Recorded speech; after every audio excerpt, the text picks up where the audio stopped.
Welcome, Ken, to the 20th episode of Unleash the Knowledge's podcast, Everyday Extraordinary, where it's my job to push the message that we all have extraordinary capabilities within us that just simply need to be channeled and activated.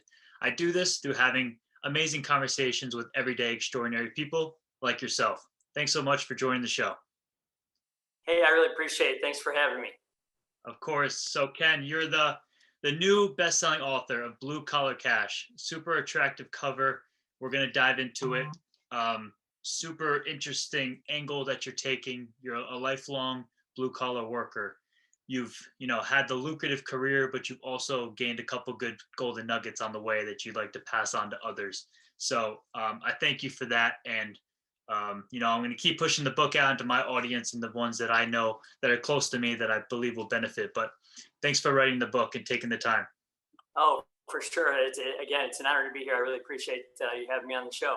Sure. So just quickly, from what I know, you're an Ohio-based entrepreneur, million-dollar ditch digger. That's the label you like to, label yourself as. Very creative. Definitely caught my attention. And you're someone who believes that, people coming out of college, even people in a mid-career where they're looking for a change of pace, and then even people that are heading towards retirement should maybe open their mind and look for opportunities within the trades or within a career that, is maybe not so much sitting at a desk, crunching numbers or looking at a computer screen, but really getting out there and using your physical body to produce some good work. So I commend you for taking that angle. That's something that you don't see in many books. It's really not voiced at all. It's really just people know that there's blue collar workers around their towns, their cities, but no one quite, acknowledges them to the extent that they probably should. So glad to know that you've put your life's work into a book, and then also very, attached. I've grown attached to your mantra that I believe you've been living by: the comfort, peace, and freedom. And we'll dive deep into that as well. But Right. all good pieces that you've included in the book. So Well, thank you. The label of million dollar ditch digger was really designed to kind of put a little shock into the person that's reading it. One of the things that is so amazing about the fields that we're involved in is there's so much opportunity out there, so much very lucrative opportunity out there that people don't even know about. And one of the reasons is, and I think this might be part of the subject today, is we seem to almost swung the pendulum from what used to be a shop class environment in high school for those who were good with working with their hands. We've swung that pendulum all the way over to filling those same rooms with computers now and really corralling everybody into college, whether they want to go or not. And I think what happened there is it opened up a huge supply and demand problem that now creates these amazing opportunities because, as you know, where supply is low and demand becomes high, that's where the money goes. So when they talk about million dollar ditch digger, that's actually something my publisher came up with. And they liked it because it really supported, again, this unknown or unbelievably lucrative opportunity base that's out there that people just simply aren't aware of. True, and that's a great point. And I'll touch upon that just quickly before we head into questions. But from my standpoint, in the millennial generation, obviously you see the most wealthy people. They're all tech-based, they're internet-based. So you're thinking you want to be like them or you want to learn that craft. Back during Rockefeller times in the early 20s until the 80s or so, you made your wealth through hard work, through, blue collar work. And that's, now unfortunately times are changing. So the vision of where success is currently is in the tech world. However, like you just said, there's still so much money and good impact to give, even still in that less technology advanced kind of realm where, your physical work can be favored. So I'm glad you brought that up. But let's hop into some questions so I could fully respect your time and give some great value to my audience. Okay. So first question, I'd love to ask you to share a little bit about yourself for those that may not know you. Well, for me, one of the ways that I got into this world was I always like to kind of be in control of my own destiny. And I remember I was in high school, and my high school shared a fence with a small industrial park development. And there was a hole in that fence that me and my buddies would go through to get to the carryout after school and just hang out and just do what kids did back then. And I remember I walked past this contracting company, and it was always so full of energy and people hustling and bustling about. And so one day I went in there, and I needed money for a used car and to take my girlfriend out for pizza and do all those other things that kids do. And I went in there and I said, "What do you guys do here?" And they said, "Well, we basically dig ditches. I mean, we're a basement waterproofing company." And so I said, "Well, I can do that." And I jumped in and started doing the work. It was very physical work. And over time, I started moving into the office because I was good with my hands, but I could also think well. So in the winter times, I worked in the office during high school, and in the summer times, I worked in the field out doing the physical labor. And I always loved the fact that I could control my input, and so therefore I could control my output, and because of those things, I could control my income. So it was just kind of a way for me to say, okay, I see the things that I want out of my life, so I want to find a way to get them, and I want to be in the one who says if I make that happen or not. And I didn't want to be at the behest of anybody else, and it just seemed to work out really well. That's awesome. And it seems that what first led you to taking that step was your curiosity.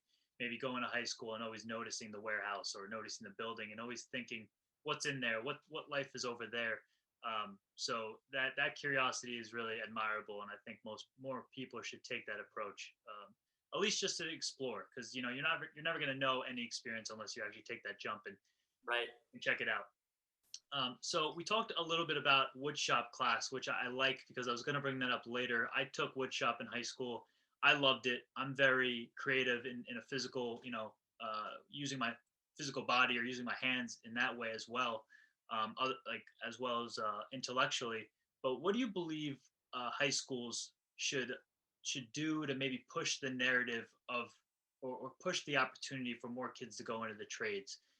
I know there's vocational schools, but what would like any insight you would give a high school administration to help this? Well, the first thing is, and I don't think this happened on purpose. I think it happened kind of by accident. What happened was there was this societal norm that kind of happened when, again, they booted shop class out and replaced those rooms with computers, and again, the whole tech revolution that went on, it required those types of secondary educations. And so I think I think almost involuntarily, high schools became college prep schools instead of life prep schools. And they would start to kind of like give themselves their high school, their own report card on how many kids they could send to college and how many kids were well prepared enough that they could get scholarships and that kind of thing. And that kind of became their almost like their specialty. And what they didn't realize at the time was they were probably corralling kids into colleges that didn't belong there, that were more tactile with the way that they approach things. They like to work with their hands, fix things, repair things, improve things, create things, build things.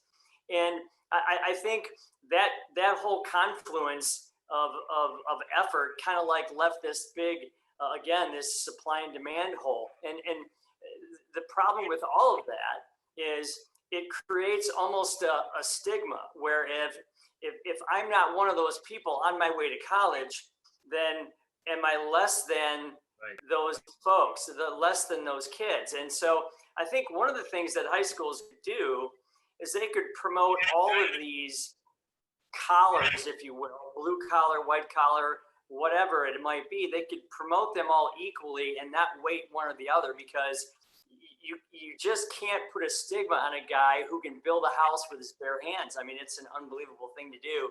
And there's so many other great opportunities out there, whether it's welding, electricians, plumbing, carpentry, no matter what it might be, home economics, anything. These are great opportunities that shouldn't be looked down upon in the end. I completely agree. And unfortunately, there is some sort of stigma. There is some sort of message that's coming across that especially end of senior year, you have your college day and you wear your college shirt. And for the kid who's not taking that route, that's a very tough experience to kind of it hits the self-esteem. It could hurt just your persona. But I do have a friend that took the blue collar route, and he always told me, he said, hey, I might not be the most successful or the smartest, but I'm going to have the best looking house because I'm going to build it myself. And that is such a powerful message. And he gets it. He sees that piece, and he's going to be able to provide his family with a beautiful house. He might not have the Lamborghini or whatever else people want to aspire to get today, but he'll be able to give something amazing to his family. So Well, just a couple notes there. Number one, I started with a company of 6 people, and now I have over 200. So those types of things that you mentioned, Lamborghini is one of them. We're not all going to aspire to have mega yachts and McMansions and all that stuff, but you can certainly make some really good money owning your own company in a blue collar field. And I will tell you this, to your friend who was talking about he's going to have the nicest house. I'll just say one thing for sure. Probably nobody that comes to visit him, when they knock on the door and he invites them into his house for a drink or whatever he wants to do, probably none of them are going to look at his house and go, wow, where'd you go to school? They're probably all going to ask him what he does and for a living. And that's a whole different kind of shift to creating those things. So that's true. Awesome stuff. So the book recently came out. It's already been on my page. I'm sure it's obviously on Amazon. It's on in many bookstores. Someone comes across it. They never heard it before, never saw it before. They don't even know who Ken Rusk is. What's the number one takeaway you're hoping readers to gain after reading your book? Well, first off, I think before you can decide whether you want to go blue collar, white collar, whatever, one of the things that you have to do is you have to learn how to think better. I spent the first 3 chapters talking about, challenges that I had growing up and how I used those challenges to try to find ways to think better. And through all the hiring I've done over the years, and I've hired a couple thousand people in the last 30 years, I almost became an involuntary life coach, okay? Because in many cases, I was helping them through their first checking account, their first Visa card, their first apartment, their first car, whatever. And so really what I wanted to do is I wanted to position, whether you were 17 or 50 years old, I wanted to position you to really think better about what the rest of your life could look like and how to envision that best life, that best designed life for yourself. So, because in order for you to even think about what the rest of your life is going to be from a vocational standpoint, you really need to know what it is that you're going after. And so we talk about designing your life, and I think that's a very important thing. Anybody who picks up this book can learn how to think better within the first 3 chapters, and that was one of my goals. That's perfect, and that's a perfect segue into my next question. You're big on visualization. I am as well. Having the end in mind, kind of just imagining this glorious lifestyle of where you want to end up down the road and what to do every day to get to that point. So you say in the book to grab a box of 64 crayons. This is your favorite way of doing so. You have all your employees do this, and really just sketch out your ideal life on a piece of paper. Where did this come from? Were you taught this? Is this something you just came across yourself, that you just always found yourself doodling in high school or something, having wild imaginations? What could you share on this kind of exercise you have your employees do? Well, first off, yeah, I always like to visualize that as a kid, what it would be like to live and to become an adult and go after some of the things I wanted to go after. But the way this particular exercise came into play was I actually had a gentleman who still works with me today, and he was 19 at the time. I think he's 52 or 3 now. And he came into me one day, and he's in the book, and he said, I really have some issues that I need to work out financially, and I want to put my life into play here. I want to get some things going where I can anticipate and dream. And so we just sat there for a couple hours with a legal pad and some Sharpies, and we just started writing things out. We just started drawing and doing things out, and it was a really great exercise for both of us, because he learned that he was more in control of his life than he thought he was, and I learned how to help people see that point. So what I wanted to do from that point was I just wanted to kind of make it more fun. So I bought a whole bunch of poster boards and I got a bunch of boxes of crayons and I gave them to a whole staff of 15 people at the time. And I said, just draw what your version of comfort, peace, and freedom is. And by the way, the greatest part about these drawings is they're all completely different. You know, one gentleman wanted to have a small cabin near a lake. One person wanted to live in the city. One person wanted a pickup truck. One person wanted an electric scooter. One wanted to take the bus and not have a car. One wanted a minivan with children. So, I mean, they all had these different ideas of what their perfect life might be, whether it was he's a golfer, this person is a kayaker, this person wants to have a dog and walk it in the park.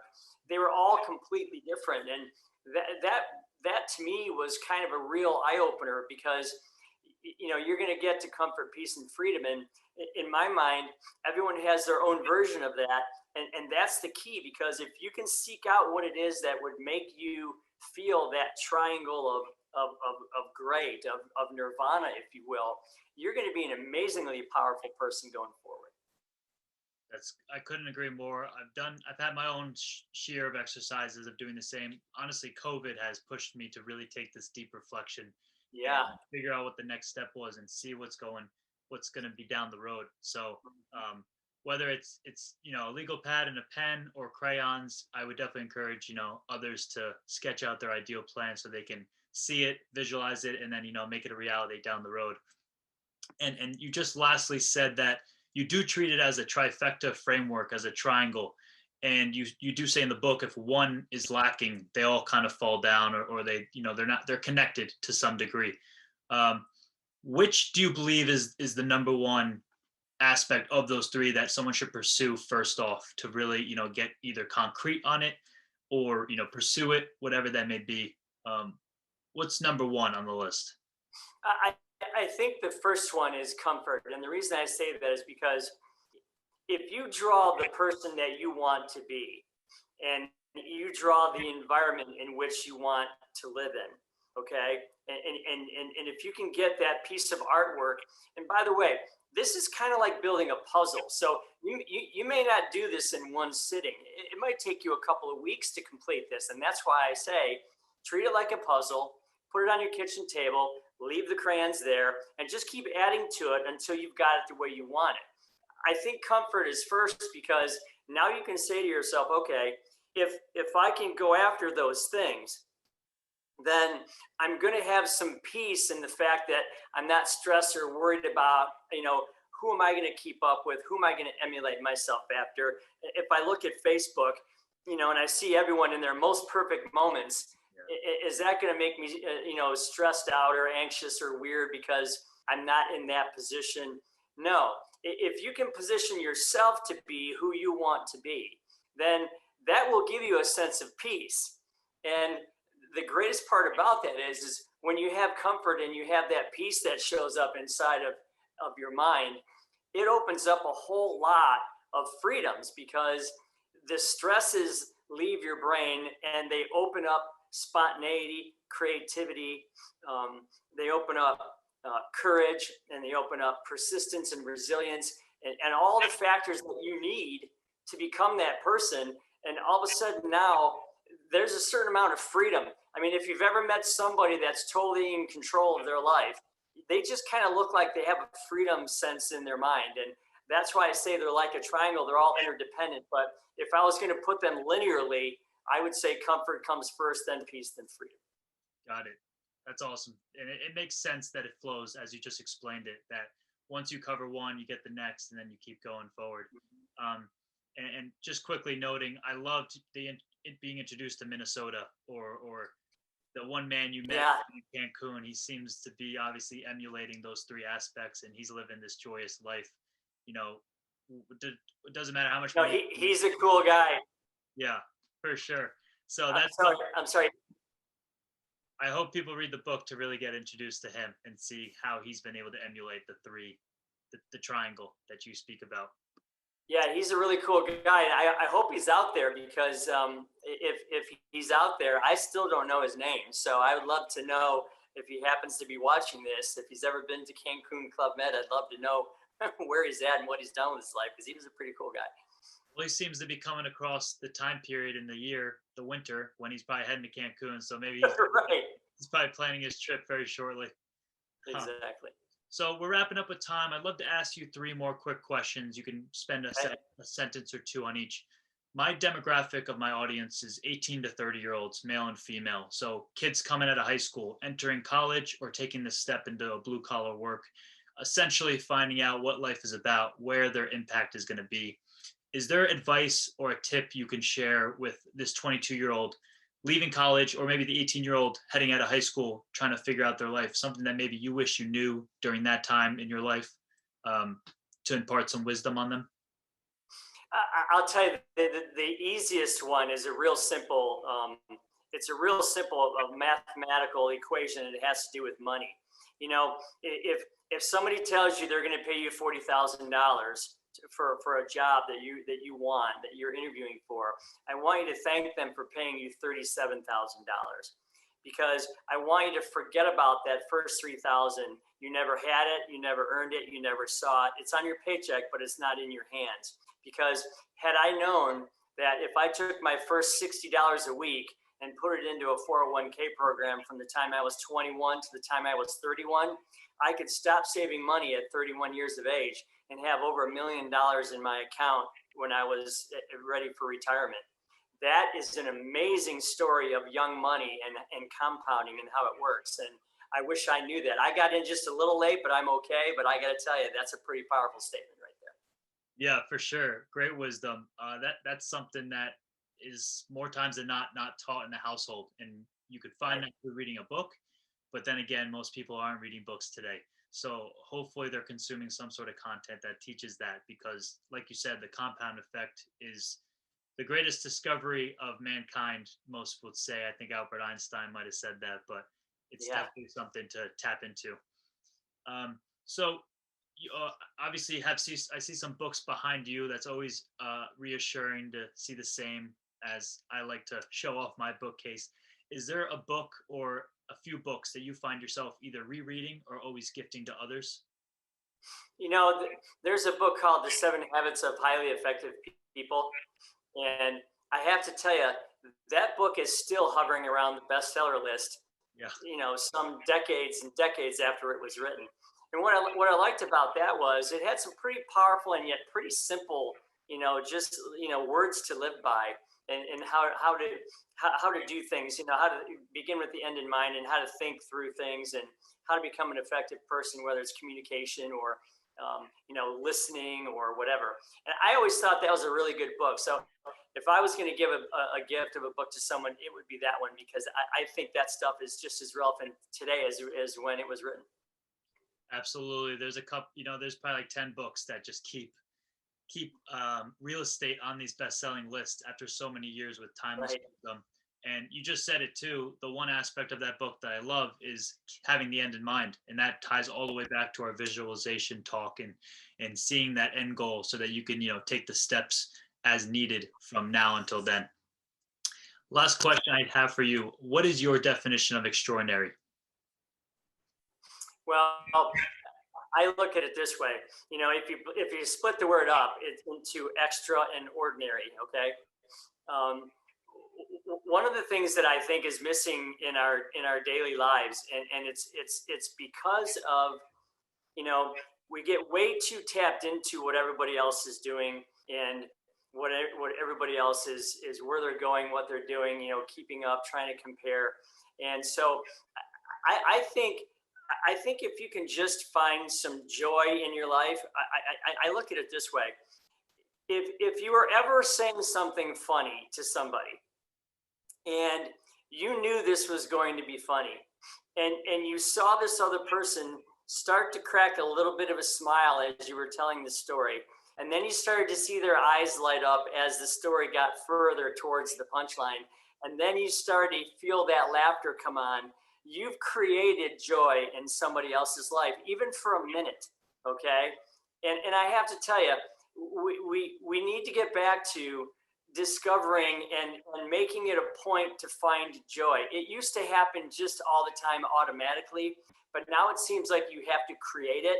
So don't be afraid to create joyous moments, because when you do that, you will live an extraordinary life. I mean, the ability to smile, to laugh, to find happiness and joy in things on a daily basis is really going to set you apart from your health, from your well-being, probably from your wealth as well.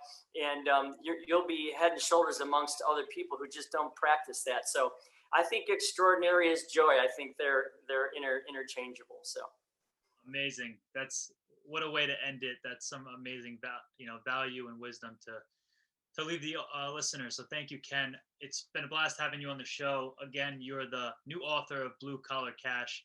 Is there anywhere I could send listeners to find more work about, or find where you're doing what you're doing on a daily basis? Maybe follow your so-called highlight reel on social media. yeah, so if they go to kenrusk.com, they'll see what we're doing there.